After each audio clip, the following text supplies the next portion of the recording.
ನಮ್ಮ ದೇಶದಲ್ಲಿ ನಿರುದ್ಯೋಗ ತಾಂಡವ ಆಡ್ತಾ ಇದೆ, ಇದು ನಿಜಾನಾ ಅನ್ನೋದು ಕೆಲವಷ್ಟು ಜನದ ಪ್ರಶ್ನೆ. ನಾನು ಕೂಡ ನಿರುದ್ಯೋಗಿ ಲಿಸ್ಟ್ ಇಂದ ಬಂದಿರೋನೆ ಅನ್ಕೊಳ್ಳಿ. ಆದ್ರೆ ನಿರುದ್ಯೋಗ ತಾಂಡವ ಆಡ್ತಾ ಇಲ್ಲ ಅಂತ ಎಷ್ಟೋ ಜನ ಹೇಳ್ಕೊಳ್ತಾರೆ. ಈಗಲೂ ಮೀಡಿಯಾದಲ್ಲಿ ಮಿನಿಸ್ಟ್ರಿಗಳಿಂದ ಹೇಳಿದು ನಿರುದ್ಯೋಗ ನಮ್ಮ ದೇಶದಲ್ಲಿ ಇಲ್ವೇ ಇಲ್ಲ ಅಂತ ಹೇಳ್ತಾರೆ. ಆದ್ರೆ ಇಲ್ಲಿ ಒಂದು ಪ್ರೂಫ್ ಇಟ್ಕೊಂಡು ಮಾತಾಡೋದಕ್ಕೆ ಇಷ್ಟಪಡ್ತೀನಿ. ಏನಂದ್ರೆ ಇಲ್ಲಿ KPSC ಆಕಾಂಕ್ಷಿಗಳು ಅರ್ಜಿ ಅಂತ ಹೇಳ್ಬಿಟ್ಟು ಒಂದು ಲಿಸ್ಟ್ ಆಗಿದೆ, ಪ್ರಜಾವಾಣಿ ಪೇಪರ್ ಅಲ್ಲಿ ಬಂದಿರುವಂತ ವಿಷಯನೇ. ಅಲ್ಲಿ ಪೋಸ್ಟ್ಗಳಿರೋದು 2243 ಗೌರ್ಮೆಂಟ್ ಜಾಬ್ ಇದೆ. 2243 ಅದಕ್ಕೆ ಅಪ್ಲೈ ಮಾಡಿರೋರು ಎಷ್ಟು ಜನ? 10,79,236 ಜನ. ಅಂದ್ರೆ ಎಷ್ಟು ಜನ ನಿರುದ್ಯೋಗಿಗಳಿದ್ದಾರೆ? 10,79,000, ಸುಮಾರು 11 ಲಕ್ಷ ನಿರುದ್ಯೋಗಿಗಳು ಜಸ್ಟ್ ಈ ಪೋಸ್ಟ್ಗೆ. KPSC ನಲ್ಲಿ ಯಾವುದೋ ಒಂದು ಗ್ರೂಪ್ ಇದೆ, ಆ ಹುದ್ದೆಗಳಿಗೆ, ಯಾವುದೋ ಗ್ರೂಪ್ ಬಿ, PDO ಈ ತರದ ಕೆಲವೊಂದು ಹುದ್ದೆಗಳಿಗೆ ಇಲ್ಲಿ ಅಪ್ಲೈ ಮಾಡಿರುವಂತದ್ದು ಎಷ್ಟು ಜನ ಇದ್ದಾರೆ? ಹಿಂದುಳಿದ ವರ್ಗಗಳ ಕಲ್ಯಾಣ ಇಲಾಖೆ ತಾಲೂಕು ಕಲ್ಯಾಣ ಅಧಿಕಾರಿ ಗ್ರೂಪ್ ಬಿ, ಇದಕ್ಕೆ ಇರೋದೇ 21 ಪೋಸ್ಟ್ಗೆ ಅಪ್ಲೈ ಮಾಡಿರೋದು ಎಷ್ಟು ಜನ? 1,33,000 ಜನ. ಅಂದ್ರೆ 21 ಕೆಲಸಕ್ಕೆ 1,33,000 ಜನ ಲೆಕ್ಕ ಹಾಕೊಳ್ಳಿ. PDO ಪೋಸ್ಟ್ 247 ಇದೆ, ಇದಕ್ಕೆ ಅಪ್ಲೈ ಮಾಡಿರೋದು 4,04,000 ಜನ. ಇನ್ನ ಪಶು ವೈದ್ಯಾಧಿಕಾರಿ 400 ಪೋಸ್ಟ್ ಇದೆ, ಇದಕ್ಕೆ ಎಷ್ಟೋ ಜನ ಅಪ್ಲೈ ಮಾಡಿದ್ದಾರೆ. ಅಂದ್ರೆ 2,200 ಪೋಸ್ಟ್ಗೆ 11 ಲಕ್ಷ ಜನ ಸುಮಾರು ಅಪ್ಲೈ ಮಾಡ್ತಾ ಇದ್ದಾರೆ. ಅಂದ್ರೆ ನಿರುದ್ಯೋಗಿಗಳ ಸಂಖ್ಯೆ ನಮ್ಮ ದೇಶದಲ್ಲಿ ಎಷ್ಟು ಜನ ಇದೆ?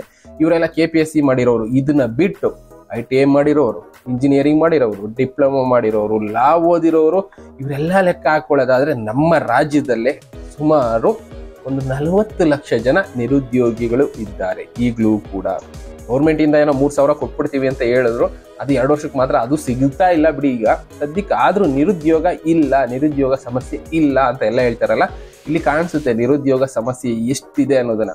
ಸದ್ಯಕ್ಕೆ ಅವ್ರು ಬದುಕ್ತಾ ಇರ್ತಾರೆ ಸಣ್ಣ ಪುಟ್ಟ ಅದು ಇದು ಕೆಲಸಗಳು ಮಾಡ್ಕೊಂಡು, ಆದ್ರೂ ಕೂಡ ಬರೀ 2,200 ಜಾಬ್ಗೆ 11 ಲಕ್ಷ ಜನ ಅಪ್ಲೈ ಮಾಡ್ತಾರೆ ಅಂದ್ರೆ ಲೆಕ್ಕ ಹಾಕಿ. ಅದನ್ನ ಬಿಟ್ಟು ಪ್ರೈವೇಟ್ ಕಂಪ್ನಿಗಳಲ್ಲಿ ಕೆಲಸ ಅಪ್ಲೈ ಮಾಡ್ತಾ ಇರೋರು ಎಷ್ಟು ಜನ ಇರ್ತಾರೆ? ಅಲ್ಲಿಂದ ಈಗ ಆಟೋಮೇಷನ್ ಅದು ಇದು ಟೆಕ್ನಾಲಜಿ ಎಲ್ಲ ಬಂದು ಎಲ್ಲನೂ ತೆಗೆದಾಕ್ತಾ ಇದ್ದಾರೆ ಕೆಲಸದಿಂದ, ಜನಕ್ಕೆ ಕೆಲಸನೇ ಇಲ್ಲ. ಅದರಲ್ಲಿ ಸಿದ್ದರಾಮಯ್ಯ ಅವ್ರು ಬೇರೆ ಒಂದು ಸ್ಟೇಟ್ಮೆಂಟ್ ಕೊಟ್ಬಿಟ್ರು, IT-BT ಅವರು 14 ಅವರ್ ಕೆಲಸ ಮಾಡಬೇಕು ಅಂತ. 14 ಅವರ್ ಕೆಲಸ ಅವರೇ ಮಾಡಿದ್ರೆ ಬೇರೆಯವ್ರಿಗೆ ಕೆಲಸ ಎಲ್ಲಿಂದ ಸಿಗುತ್ತೆ? ಇದನ್ನ ಯೋಚನೆ ಮಾಡ್ಬೇಕಲ್ಲ. ನಮ್ಮ ರಾಜ್ಯದ ಮುಖ್ಯಮಂತ್ರಿ ಅವ್ರು ಏನೋ ಹೇಳ್ಬಿಟ್ರು, 14 ಅವರ್ IT-BT ಅವ್ರು ಕೆಲಸ ಮಾಡಿ, ಕೆಲಸ ಮಾಡ್ತಾರೆ ಸರಿ, ಆದ್ರೆ ಬೇರೆಯವ್ರಿಗೆ ಕೆಲಸ ಬೇರೆ ಕಡೆ ಏನ್ ಸೃಷ್ಟಿ ಮಾಡ್ಕೊಡ್ತೀರಾ? ಅದಕ್ಕೇನಾದ್ರು ಹೊಸ ಪ್ಲಾನ್ ಮಾಡಿದಾರಾ? ಆ ತರ ಪ್ಲಾನ್ ಏನೂ ಇಲ್ಲ. IT-BT ಸಪೋರ್ಟ್ ಮಾಡ್ತೀನಿ, ಸಪೋರ್ಟ್ಗೋಸ್ಕರ 14 ಅವರ್ ಕೆಲಸ ಮಾಡಿ, ಕೆಲಸ ಮಾಡೋಣ. ಬಟ್ ಆದ್ರೆ ಇನ್ನು ಉಳಿದವ್ರು ಕೆಲಸ ಏನ್ ಕೊಡ್ತೀರಾ? ಅದು ಫಸ್ಟ್ ಯೋಚನೆ ಮಾಡಿ, ಆಮೇಲೆ 14 ಅವರ್ ಕೆಲಸ ಮಾಡಿ ಅಂತ ಹೇಳಿ. ಕೆಲಸ ಇಲ್ಲದೆ ಇರೋರೆ ಸುಮಾರು 40 ಲಕ್ಷ ಜನ ಕೂತವ್ರೆ ಕರ್ನಾಟಕದಲ್ಲಿ. ಅಂತದ್ರಲ್ಲಿ ಇರೋರು 14 ಅವರ್ ಕೆಲಸ ಮಾಡ್ಬೇಕಂತೆ. ಅಂದ್ರೆ 8 ಅವರ್ ಬಿಟ್ಟು ಇನ್ನು 6 ಅವರ್ ಎಕ್ಸ್ಟ್ರಾ, 6 ಅವರ್ ಇನ್ನೊಬ್ರು ಕೆಲಸ ಸಿಕ್ಕಿರೋದು. ಸುಮಾರು ಈಗ ನಮ್ಮ ರಾಜ್ಯದಲ್ಲಿ ಲೆಕ್ಕ ಹಾಕೊಳ್ಳೋದಾದ್ರೆ ಏನಿಲ್ಲ ಅಂದ್ರೆ ಹೊರ ರಾಜ್ಯದಿಂದ ಬಂದಿರೋರು 18ರಿಂದ 20 ಲಕ್ಷ ಜನ ಕೆಲಸ ಮಾಡ್ತಾ ಇದ್ದಾರೆ, ಹೊರ ರಾಜ್ಯದಿಂದ ಬಂದಿರೋರು. ಕನ್ನಡಿಗರಿಗೆ ಮೀಸಲಾತಿ ಬೇಕು ಅಂತ ಕೇಳಿದ್ರು, ಅದನ್ನು ಮಾತಾಡಿದ್ರು, ಹಂಗೆ ನಿಲ್ಲಿಸ್ಬಿಟ್ರು, ಅದು ಹೋಯ್ತು. ಈ ಕಡೆ 14 ಅವರ್ OT ಅಲ್ಲ ಡ್ಯೂಟಿ ಮಾಡಿ ಅಂತ ಹೇಳ್ತಾ ಇದ್ದಾರೆ. ಡ್ಯೂಟಿ ಮಾಡೋದ್ರಿಂದ ಏನಾಗುತ್ತೆ? ಎಷ್ಟೋ ಜನ ಕೆಲಸ ಇಲ್ಲದೆ ಮತ್ತೆ ಇದೇ ಕೆಲಸ ಮಾಡ್ಬೇಕಾಗತ್ತೆ. ಲಾಸ್ಟ್ ಟೈಮು ಒಂದು ಸಲ ಯಾರೋ ಒಬ್ರು ಹೇಳಿದ್ದು ಮಾತದು ಏನಂದ್ರೆ, ಕೆಲಸ ಇಲ್ಲ ಅಂದ್ರೆ ಬೋಂಡ ಮಾರಿ, ಬಜ್ಜಿ ಮಾರಿ, ಟೀ ಮಾರಿ. ಎಷ್ಟು ಜನ ಬೋಂಡ ಮಾರೋದು, ಟೀ ಮಾರೋದು? ಬಟ್ ಅದು ಕುಡಿಯೋರು ತಿನ್ನೋರು ಬರ್ಬೇಕಲ್ಲ, ಯಾರು ಬರ್ಲೇ ಇಲ್ಲ ಅಂದ್ರೆ ಅದು ಮಾರೋದಾದ್ರೆ ಯಾರು ಮಾರೋಣ? ತಗೊಂಡೋಗಿ ಏನ್ ಗೌರ್ಮೆಂಟ್ ಆಫೀಸಲ್ಲಿ ಕುತ್ಕೊಂಡು ಮಾರೋದಕ್ಕಾಗುತ್ತೆ? ಇಲ್ವಲ್ಲ. ಈ ತರ ಪರಿಸ್ಥಿತಿ ಎಷ್ಟೋ ಜನಕ್ಕಿದೆ. ಅಂಥವ್ರನ್ನ ಬೆಲೆ ಕೊಡ್ಬೇಕಲ್ವಾ? ಅಂಥವ್ರಿಗೆ ಕೆಲಸ ಕೊಡೋವಂಥ ಇಲ್ಲ ಕೆಲಸ ಸೃಷ್ಟಿ ಮಾಡೋವಂಥ ಕೆಲಸ ಮಾಡ್ಬೇಕಲ್ಲ ಗೌರ್ಮೆಂಟ್ಗಳು. ಇಲ್ಲಿ IT-BT ಸಪೋರ್ಟ್ ಮಾಡ್ತಾವ್ರೆ, ಓಕೆ. ಇನ್ನೊಂದು ಸ್ಕೀಮ್ ಇತ್ತು, ಆ ಸ್ಕೀಮಲ್ಲಿ ಏನು ಅಂದ್ರೆ, ಒಂದು ಫ್ಯಾಕ್ಟ್ರಿ ಮಾಡ್ತೀರಾ ಕರ್ನಾಟಕದಲ್ಲಿ ಅಂದ್ರೆ ಮಿನಿಮಮ್ ಇಷ್ಟು % ಜನಕ್ಕೆ ಕನ್ನಡಿಗರಿಗೆ ಕೆಲಸ ಕೊಡ್ಬೇಕು. ಆ ಸ್ಕೀಮ್ ಇಲ್ಲ. ಇನ್ನು ಸೆಕೆಂಡ್ರಿ, ಒಂದು ಏರಿಯಾದಲ್ಲಿ 10 ಎಕರೆ ಜಾಗದಲ್ಲಿ ಒಂದು ಫ್ಯಾಕ್ಟ್ರಿ ಆಗ್ತಾ ಇದೆ ಅಂದ್ರೆ ಆ ಜಾಗದಲ್ಲಿ ಮಿನಿಮಮ್ ಇಷ್ಟು ಜನ ಕೆಲಸ ಮಾಡಬೇಕು, ಇಷ್ಟು 1000 ಜನ ಕೆಲಸ ಮಾಡಬೇಕು ಅಂತ ಒಂದು ರಿಕ್ವೈರ್ಮೆಂಟ್ ಅನ್ನೋದು ಆಗಿನ ಕಾಲದಲ್ಲಿ ಮಾಡಿದ್ರು. ಕಾರಣ ಉದ್ಯೋಗ ಅನ್ನೋದು ಸೃಷ್ಟಿಯಾಗ್ಲಿ, ಜನಕ್ಕೆ ತೊಂದರೆ ಆಗದೇ ಇರಲಿ, ಉದ್ಯೋಗ ಸೃಷ್ಟಿ ಆಗ್ಲಿ ಅನ್ನೋದಕ್ಕೋಸ್ಕರ ಕೆಲವಷ್ಟು ರೂಲ್ಸ್ಗಳಿದ್ರು. ಅಂತ ರೂಲ್ಸ್ಗಳೆಲ್ಲ ಈಗ ಡಿವಿಯೇಷನ್ ಆಗ್ತಾ ಇದೆ. ಕಂಪನಿಗಳಲ್ಲಿ ಆಟೋಮೇಷನ್ಗೆ ಜಾಸ್ತಿ ಪರ್ಮಿಷನ್ ಕೊಡ್ತಾ ಇದ್ದಾರೆ. ಆಟೋಮೇಷನ್ ಆದ್ರೆ ಏನಾಗುತ್ತೆ? ಕೆಲಸಗಳು ಸಿಗೋದಿಲ್ಲ. ಕೆಲಸ ಇಲ್ಲದೆ ಜನ ಒದ್ದಾಡ್ಬೇಕಾಗತ್ತೆ. ಅನ್ನಕ್ಕೆ ಆಹಾಕಾರನೂ ಬರುತ್ತೆ, ಜನ ದಾರಿ ಇಲ್ಲದೆ ಕಳ್ತನ ದಾರಿಗಳು ಹಿಡಿತಾರೆ. ಅಂಥದ್ದೇ ಈಗ ಆಗ್ತಾ ಇರೋದು. ನಾವು ನೋಡಿರ್ತೀವಲ್ಲ, ನೈಸ್ ರೋಡಲ್ಲಿ ಕಳ್ತನ ಆಯ್ತು. ಸಾಫ್ಟ್ವೇರ್ ಇಂಜಿನಿಯರ್ಗಳು ಗುಂಪು ಕಟ್ಕೊಂಡು ಜನರನ್ನ ಲೂಟಿ ಮಾಡ್ತಾ ಇದ್ದಾರೆ. ಯಾಕೆ ಲೂಟಿ ಮಾಡ್ತಾ ಇದ್ದಾರೆ? ಅವ್ರಿಗೆ ಬದುಕೋದಕ್ಕೆ ಆಸರೆ ಇಲ್ಲ, ಕೆಲಸ ಇಲ್ಲ, ಕೆಲಸ ಇದ್ರು ಈಗ ಸಿದ್ದರಾಮಯ್ಯ ಅವ್ರು ಹೇಳಿದ್ರಲ್ಲ 14 ಅವರ್ ಕೆಲಸ ಮಾಡಿ ಅಂತ, ಅವ್ರೇನ್ ಮಾಡ್ತಾರೆ IT BT ಅವ್ರಿಗೆ ಲಾಭ ಬೇಕು, ದುಡ್ಡು ಬೇಕು, ಪಟ್ ಅಂತ ಏನ್ ಮಾಡ್ತಾರೆ 50 ಜನ ಕೆಲಸದಿಂದ ಕಿತ್ತಾಕಮ್ಮ, ಇನ್ನು 50 ಜನದ ಕೈಲಿ 100 ಜನದ ಕೆಲಸ ಮಾಡ್ಸಮ್ಮ ಅಂತ ಹೇಳ್ಬಿಟ್ಟು ಅವ್ರ ಮ್ಯಾನೇಜರ್ ಇನ್ನೊಬ್ಬ MD ಯಾರೋ ಒಬ್ಬ ಹೇಳ್ತಾನೆ. ಯಾಕೆ ಗೌರ್ಮೆಂಟ್ ಅವರೇ ಈ ತರ ಹೇಳ್ತಾ ಇರುವಾಗ ನಾವು ಯೂಸ್ ಮಾಡ್ಕೊಳ್ಳೋಣ ಬಿಡು ಅಂತ 50 ಜನ ಕೆಲಸ ಇಲ್ದೇ ಇರೋರು ಎಲ್ಲಿ ಕೆಲಸ ಹುಡುಕ್ಬೇಕು? ಕೆಲಸ ಎಲ್ಲೂ ಸಿಗೋದೇ ಇಲ್ಲ, ಎಲ್ಲಾ ಕಡೆ ಇದೇ ಸಿಸ್ಟಮ್ ಬಂದ್ಬಿಡುತ್ತೆ. ಆಗ ಪರಿಸ್ಥಿತಿ ಏನಾಗುತ್ತೆ, ದಾರೋಡೆಗೆ ಇಳಿತಾರೆ, ಕಾಯ್ತಾನಕ್ಕೆ ಇಳಿತಾರೆ, ಇನ್ನೊಂದು ಕೆಲಸ ಮಾಡ್ತಾರೆ. ಓವರ್ ಆಲ್ ಆಗಿ ಎಲ್ಲದಕ್ಕೂ ಯಾರು ಕಾರಣ ಆಗ್ತಾರೆ? ಗೌರ್ಮೆಂಟ್ ಅವರೇ ತಾನೇ ಕಾರಣ ಆಗೋದು. ಈಗ 5 ವರ್ಷ ಇವ್ರು ಇರ್ಬೋದು, ಇನ್ನೊಂದು 5 ವರ್ಷ ಇನ್ನೊಬ್ರು ಬರ್ಬೋದು. ಬಟ್ ಆದ್ರೆ ಪರಿಸ್ಥಿತಿಗಳು, ಜನರ ಪರಿಸ್ಥಿತಿಗಳನ್ನ ಅರ್ಥ ಮಾಡ್ಕೊಳ್ಳೋರು ಯಾರು? ಕಷ್ಟ ಅಂತ ಒದ್ದಾಡ್ತಾ ಇದ್ದಾರೆ ಜನ, ಉದ್ಯೋಗ ಇಲ್ಲ ಅಂತ ಒದ್ದಾಡ್ತಾ ಇದ್ದಾರೆ, ಅವರ ಕಷ್ಟಗಳನ್ನ ಅರ್ಥ ಮಾಡ್ಕೊಳ್ಳೋರು ಯಾರು? ಯಾರು ಅರ್ಥ ಮಾಡ್ಕೋಬೇಕು ಅಂದ್ರೆ ಜನ ಕೇಳೋದನ್ನ ಶುರು ಮಾಡ್ಬೇಕು. ಈಗ ಎಲ್ಲೋ ಒಂದ್ಸಲ ಅಪ್ಲೈ ಮಾಡ್ಬಿಟ್ಟು ಸುಮ್ಮನೆ ಆಗ್ತೀವಿ. ಉದ್ಯೋಗಕ್ಕೋಸ್ಕರ ಹೋರಾಟಗಳು ನಡೆದಾಗ ಮಾತ್ರ ನಮ್ಮ ದೇಶದಲ್ಲಿ ಬದಲಾವಣೆ ಆಗುತ್ತೆ. ಅವರವರ ಅನುಕೂಲಕ್ಕೆ, ರಾಜಕೀಯದ ಅನುಕೂಲಕ್ಕೆ ಫ್ಯಾಕ್ಟ್ರಿ ಪರ್ಮಿಷನ್ ಕೊಡ್ತಾರೆ, ಬಟ್ ಆದ್ರೆ ಅಲ್ಲಿ ಉದ್ಯೋಗ ಸೃಷ್ಟಿ ಆಗಿಲ್ಲ ಅಂತ ಕೇಳಬೇಕು. ಕೇಳೋ ಪ್ರಶ್ನೆ ಯಾರು ಮಾಡೋದಿಲ್ಲ. ಯಾಕೆಂದ್ರೆ ಅಂತ ಗುಂಪುಗಳಿಲ್ಲ. ಕೆಲವಷ್ಟು ಗುಂಪುಗಳು ಇದ್ವು, ಅವ್ರ ಅನುಕೂಲಕ್ಕೋಸ್ಕರ ಫೈಟ್ ಮಾಡ್ತಾರೆ. ಇನ್ನಾದ್ರೂ ಸ್ವಲ್ಪ ಬದಲಾಗಿ ಉದ್ಯೋಗ ಸೃಷ್ಟಿ ಬೇಕು.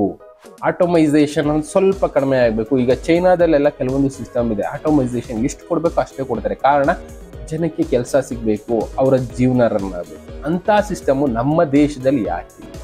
ನಮ್ಮ ದೇಶದಲ್ಲಿ ಬಿಡಿ, ನಮ್ಮ ರಾಜ್ಯದಲ್ಲಿ ಯಾಕಿಲ್ಲ? ಇವರೇ ಹೇಳ್ತಾರೆ 14 ಅವರ್ ಕೆಲಸ ಮಾಡಿ. ಈ ತರ ಹೇಳಿದ್ರೆ ಇನ್ ಬಿಡ್ತಾರ ಆ ಕಂಪ್ನಿಗಳವರು? ಅಕೌಂಟ್ ಚೆನ್ನಾಗಿ ರುಬ್ತಾರೆ. ಅದ್ರ ಜೊತೆಗೆ ಆಟೋಮೈಸೇಷನ್ ಮಾಡ್ಕೊಳ್ತಾರೆ. 1000 ಜನ ಮಾಡೋ ಕೆಲಸನ 900 ಜನ ತೆಗಿತಾರೆ, 100 ಜನದ ಕೈಲಿ ಕೆಲಸ ಮಾಡಿಸ್ತಾರೆ, 900 ಜನ ಬೀದಿಗೆ ಬೀಳ್ತಾರೆ. ಆ ಬೀದಿಗೆ ಬಿದ್ದವ್ರ ಪರಿಸ್ಥಿತಿ ಏನಾಗುತ್ತೆ ಅಂತ ಗೌರ್ಮೆಂಟ್ ಅವ್ರು ಯೋಚನೆ ಮಾಡಲ್ಲ. ಕೆಲವೊಂದು ಫ್ರೀ ಸ್ಕೀಮ್ಗಳನ್ನ ಕೊಟ್ಟರು, ಅವ್ರು ಆದಷ್ಟು ಬದುಕೊಂಡ್ರು. ಇಷ್ಟೇ ಆಗ್ತಾ ಇರೋದು ನಮ್ಮ ದೇಶದಲ್ಲಿ. ಇಂಥದ್ದು ಬದಲಾಗಬೇಕು ಅಂದ್ರೆ ಕೇಳೋದನ್ನ ಶುರು ಮಾಡ್ಬೇಕು. ಯಾರು ಕೇಳ್ತಾರೆ? ನೀವು ಕೇಳ್ತಾ ಇರಬೇಕು. ಗುಂಪುಗಳು ಬೇಕು, ಸಂಘಗಳು ಬೇಕು. ಆ ಸಂಘಗಳಾಗಿ ಇದ್ರ ವಿರುದ್ಧ ಫೈಟ್ ಮಾಡಿದ್ರೆ ಮಾತ್ರ ಬದಲಾವಣೆ ಅನ್ನೋದಾಗುತ್ತೆ, ಕೆಲಸಗಳನ್ನು ಸೃಷ್ಟಿ ಆಗುತ್ತೆ. ಇಲ್ಲ ಅಂದ್ರೆ ಈಗಿದೆಯಲ್ಲ ಇದೇ ಪರಿಸ್ಥಿತಿ.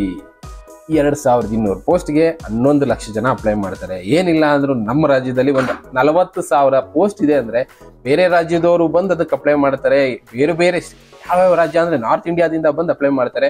ಬರೀ ಒಂದು 40,000 ಪೋಸ್ಟ್ಗೆ ಕಡಿಮೆ ಅಂದ್ರೆ 40 ಲಕ್ಷ ಅಪ್ಲಿಕೇಶನ್ ಬಂದಿರುತ್ತೆ. ಯಾರು ಕೆಲಸ ಕೊಡ್ತಾರೆ? ಇನ್ನು ಉಳಿದವ್ರು ಏನ್ ಮಾಡ್ತಾರೆ? ಬರೀ ಅಪ್ಲೈ ಮಾಡೋದ್ರೊಳಗೆ ಅವ್ರ ಏಜ್ ಬಾರ ಹೋಗಿರುತ್ತೆ. ನೆಕ್ಸ್ಟ್ ಗೌರ್ಮೆಂಟ್ ಜಾಬು ಇಲ್ಲ, ಗೌರ್ಮೆಂಟ್ ಜಾಬ್ ಬಿಡಿ ಪ್ರೈವೇಟ್ ಜಾಬ್ಗಳೇ ಇರೋದಿಲ್ಲ. ಅಂತ ಪರಿಸ್ಥಿತಿಗಳಿಗೆ ಗೌರ್ಮೆಂಟ್ಗಳು ಕಾರಣ ಆಗ್ತಾ ಇದೆ. ಸುಮ್ಮನೆ ಉದ್ಯೋಗ ಸೃಷ್ಟಿ ಅಂತ ಹೇಳೋದಷ್ಟೇ. ಉದ್ಯೋಗ ಸೃಷ್ಟಿನಲ್ಲಿ ಹಿಂದುಳಿತಾ ಇದೀವಿ ನಾವು ಅಂತ ಎಷ್ಟೋ ಫಾರಿನ್ ಆರ್ಟಿಕಲ್ಗಳು ಪಬ್ಲಿಷ್ ಮಾಡ್ತಾ ಇದ್ದಾರೆ. ಒಂದೊಂದು ಸಣ್ಣ ಪುಟ್ಟ ಕಂಪ್ನಿಗಳು ಸಪೋರ್ಟ್ ಮಾಡ್ತಾ ಇರ್ಬೋದು, ಟಾಟಾ ಅಂತ ಕಂಪ್ನಿಗಳು. ಇನ್ನು ಉಳಿದಿದ್ದೆಲ್ಲ ಉದ್ಯೋಗನ ಕಿತ್ಕೊಂಡು ಅವ್ರು ಲಾಭ ಮಾಡೋದನ್ನ ನೋಡ್ತಾ ಇದ್ದಾವೆ ಹೊರತು ಇಲ್ಲಿಂದ ದುಡ್ಡು ಮಾಡ್ಕೊಂಡು ಫಾರಿನ್ ಹೋಗ್ತಾ ಇದೆ. ಜಪಾನ್ ಆಗ್ಬೋದು, ಜರ್ಮನಿ ಆಗ್ಬೋದು, ಇನ್ನ ಬೇರೆ ಬೇರೆ ಕಂಟ್ರಿ ಆಗ್ಬೋದು.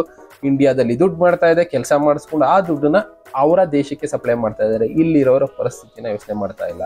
ಇಲ್ಲಿ ಬಂದು ಕಂಪ್ನಿ ನಡೆಸ್ತಾ ಇದ್ದಾರೆ ಅಂದ್ರೆ ಇವ್ರಿಗೆ ಏನ್ ಬೇಕು ಅನುಕೂಲ ಮಾಡ್ಕೊಡಿ ಅಂತ ಗೌರ್ಮೆಂಟ್ ಅವ್ರು ಅವ್ರನ್ನ ಕೇಳೋಂಗಿರ್ಬೇಕು. ಗೌರ್ಮೆಂಟ್ ಅಲ್ಲಿರೋರು ಯಾರು ಅವ್ರನ್ನ ಕೇಳಲ್ಲ. ಕಾರಣ ಗೌರ್ಮೆಂಟ್ ಅಲ್ಲಿರೋರು ಚೆನ್ನಾಗಿ ದುಡ್ಡು ಬರ್ತಾ ಇದೆ, ಅವ್ರ ಕಷ್ಟ ಅನ್ನೋದೇ ಗೊತ್ತಾಗ್ತಾ ಇಲ್ಲ. ಆ ಕಷ್ಟ ಅನ್ನೋದು ಅವ್ರಿಗೆ ಗೊತ್ತಾಗಿದ್ದಿನ ಈ ಪ್ರಾಬ್ಲಮ್ಗೆ ಸೊಲ್ಯೂಷನ್ ಸಿಗುತ್ತೆ.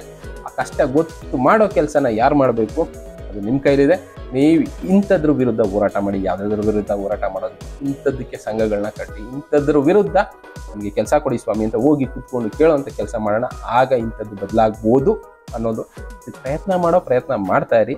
ಇನ್ನು ಉಳಿದಿದ್ದು ಒಂದು ಮಾತಿದೆಯಲ್ಲ, ಕೆಲಸ ನೀನ್ ಮಾಡೋ, ಫಲ ಪ್ರತಿಫಲ ಮೇಲಿರೋ ಬಿಟ್ಬಿಡು ಅಂತ ಕೆಲಸ ಮಾಡ್ತಾ ಇರೋಣ. ಫಲ ಪ್ರತಿಫಲ ಮುಂದೆ ನೋಡ್ಕೊಳ್ಳೋಣ ಏನ್ ಸಿಗ್ಬೋದು ಅಂತ. ಯಾವತ್ತೋ ಒಂದಿನ ಬದಲಾವಣೆ ಆಗೇ ಆಗುತ್ತೆ. ಅಂತ ಬದಲಾವಣೆಗೆ ನೀವು ಕೂಡ ಕಾರಣ ಆಗಿ. ಮತ್ತೆ ಸಿಗ್ತೀನಿ. Thank you. Good bye.